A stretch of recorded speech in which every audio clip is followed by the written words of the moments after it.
Karate master Husaini இப்ப ரத்த புற்றுநோயால பாதிக்கப்பட்டு மரண படுக்கையில சென்னையில இருக்கக்கூடிய தனியார் மருத்துவமனையில சிகிச்சை எடுத்து வந்துட்டு இருக்காரு. சொல்ல போனா அவரை காப்பாத்துறது ரொம்பவே கஷ்டம் அப்படிங்கிற மாதிரி தான் டாக்டர்ஸே அறிவிச்சுட்டாங்க. உடம்புல இருக்கக்கூடிய ரத்தத்தோட அளவு அப்படிங்கிறது 0க்கு வந்துருச்சாம். பொதுவாக ஒரு மனுஷனோட உடம்புல 1,00,000க்கும் மேல ரத்த அணுக்கள் இருக்கணும் அப்படிங்கிற மாதிரியும் ஆரம்பத்துல இவர் 4,000 குறைஞ்சிருக்குது. போக போக அது 0க்கு வந்துருச்சு. இப்ப தினமும் மேனுவலா 2 யூனிட் ரத்தத்தை இவர் உடம்புல ஏத்தினா மட்டும்தான் இவர் தினமும் உயிர் பிழைக்க முடியும் அப்படின்னு சுச்சுவேஷன் தள்ளப்பட்டிருக்காரு. ஆனா இந்த சிகிச்சையும் எத்தனை நாள் கை கொடுக்கும் அப்படின்னு தெரியல. இதனால அடுத்த கட்ட நடவடிக்கையா வேற என்ன சிகிச்சை கொடுக்கலாம் அப்படிங்கிற மாதிரி புற்றுநோய்க்காக எப்போவுமே கொடுக்கப்படக்கூடிய அந்த கீமோதெரப்பி அப்படின்னு சொல்லக்கூடிய ட்ரீட்மெண்ட்டை தொடர்ந்து ஹுசைனி அவங்களுக்கு கொடுத்துட்டே இருக்கலாம் அப்படிங்கிற மாதிரி பிளான் பண்ணியிருக்காங்களாம். ஆனால் அவரோட உடல்நிலை எப்படி இருக்குது அப்படிங்கிறத பொறுத்து தான் அவரோட உடலை தாங்குமா தாங்காது அப்படிங்கிறத மருத்துவர்கள் முடிவு பண்ண போகிறாங்க. ஹுசைனிக்கு இந்த ரத்த புற்றுநோய் எப்படி வந்துச்சு அப்படிங்கிறத அவரால் கெஸ்ஸே பண்ண முடியலையா. ஒன்று ஜெனட்டிக்காக வந்திருக்கலாம், அப்படிலாம் வைரஸ் மூலிமா வந்திருக்கலாம், இல்லை ஏதாவது ஷாக் மூலிமா வந்திருக்கலாம். ஆக மொத்தத்தில் எப்படியோ வந்துருச்சு. வந்தது மட்டும் இல்லாமல் இப்போ நான் கடைசி ஸ்டேஜில் இருக்கேன், காப்பாற்றவே முடியாது அப்படின்னு டாக்டர் சொல்லிட்டாங்க. இன்னும் 10 நாட்கள் தான் நான் உயிரோட இருக்க போகிறேன். அதுவே அதிகம்தான். இருக்கக்கூடிய இந்த நாட்களில் என்னோட எல்லா வேலையும் முடிச்சுட்டு மரணத்தை நோக்கி எதிர்பார்த்து காத்துட்டு இருக்கேன். நான் சாக போகிறேன் அப்படின்னு நினச்சி நான் கவலைப்படலை, வருத்தப்படலை, பயப்படலை. இருக்கக்கூடிய நாட்கள் ரொம்ப சந்தோஷமாக இருக்கணும் அப்படிங்கிறதுக்காக பல விஷயங்களை பண்ணிட்டு இருக்காரு.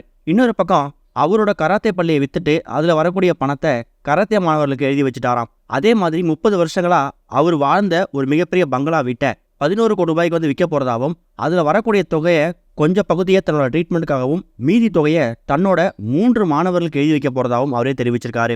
இதை பற்றி அவர் பேசும்போது எனக்கு குழந்தையா குட்டியா பிரதர் சிஸ்டர் 2 பேர் இருக்காங்க, அவங்களும் ஃபாரின்ல இருக்காங்க. நான் இறந்ததுக்கப்புறம் அந்த வீட்டை நான் எடுத்துக்க நீ எடுத்துக்க போட்டி தான் போட போகிறாங்க. அதுக்கு என்னோட ஸ்டூடெண்ட்டுக்கு எழுதி வச்சுட்டு போயிடுறேன். தமிழ்நாட்டிலேருந்து ஒருத்தவங்களாவது ஒலிம்பிக்கில் மெடல் வாங்கணும். அது என்னோட ஸ்டூடெண்டாக இருக்கும்போது நான் பெருமைப்படுவேன். நான் உயிரோட இருக்கணும் இல்லையோ கட்டாயம் என்னோட ஸ்டூடெண்ட் ஒலிம்பிக்கில் மெடல் வாங்கணும் அப்படிங்கிறதே என்னோட 2 நாள் கனவு. இது சம்பந்தமாக தமிழக அரசு கிட்ட நான் சில கோரிக்கைகளை வச்சிருக்கேன். கட்டாயம் அவங்களுக்கு ஹெல்ப் பண்ணுறேன்னு சொல்லியிருக்காங்க. எல்லாம் நல்லாவே நடக்கும் அப்படிங்கிற மாதிரி விஷயங்களை எமோஷனலாக பேசியிருக்காரு. அது மட்டும் இல்லாமல் அவர் மரணப்படுக்கையில் ட்ரீட்மெண்ட் எடுத்துட்டு போய் அந்த நேரத்தில் கூட அவர்கிட்ட கற்றுக்கிட்ட கிட்டத்தட்ட ஒரு 1000 கராத்தே மாணவர்களுக்கான அந்த கராத்தே ரேங்கிங் இருக்குல்ல, அந்த சர்டிஃபிகேட்டில் அந்த ஹாஸ்பிட்டல் பெட்லேயே உட்காந்து 1000 கராத்தே ரேங்கிங் சர்டிஃபிகேட்லேயும் இவர் கையெழுத்து போட்டிருக்காரு. இது போக இடையில இவருக்கு அந்த கீமோதெரப்பி அப்படின்னு சொல்லக்கூடிய அந்த ட்ரீட்மெண்ட் கொடுக்கப்பட்டு வந்துட்டு இருக்கு. என்கிட்ட அந்த அளவுக்கு பெருசாக பேங்க் பேலன்ஸ் கிடையாது. கையில் 1 லட்சமோ 2 லட்சமோ தான் இருக்கும். அதை வச்சு நான் அப்படியே ட்ரீட்மெண்ட் பண்ண போகிறேன்னு தெரியல. அதுக்காக தான் நான் வீட்டை விற்கிற முடிவு பண்ணிட்டேன். 30 வருஷம் வாழ்ந்த வீட்டில் ஃபார் சேல்னு போட்டு போகிறது கொஞ்சம் கஷ்டமாக தான் இருந்துச்சு. பட் என்ன பண்ணுறது, நான் இறந்ததுக்கப்புறம் இந்த வீட்டை நான் என்ன பண்ண போகிறேன், அதுக்கு நான் எனக்கு யூஸ் பண்ணிப்பேன் அப்படிங்கிற மாதிரி பல விஷயம் எமோஷனலாக பேசியிருக்காரு. கராத்தே ஹுசைனி அவரோட இந்த ஒரு இன்டர்வியூ தான் இப்போ சோஷியல் மீடியா ஃபுல்லாக வைரலாக பரவ ஆரம்பிச்சிருக்குது. அவர் இறந்து போகக்கூடிய அந்த நாட்களை அவர் எண்ணிக்கிட்டு இருக்காரு அப்படிங்கிற விஷயத்த அவர் சொல்லும்போது உண்மையாக மனசுக்கு ரொம்ப கஷ்டமாக தான் இருக்குது.